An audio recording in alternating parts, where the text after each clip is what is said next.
Welcome to Solvetic, your channel to always learn technology easily.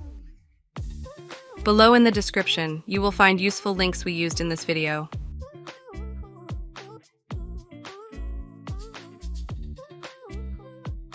Today at Solvetic, we will see how to view or remove apps connected to Facebook.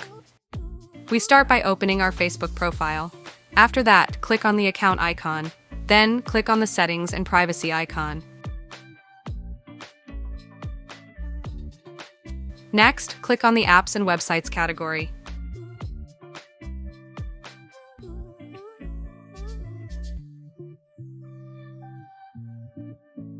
Here we will see the applications and websites linked to Facebook. We can remove the ones we want by clicking on it and using the Remove option. Finally, confirm the action and the connected app will be deleted. Hey, remember to subscribe Solvetic channel.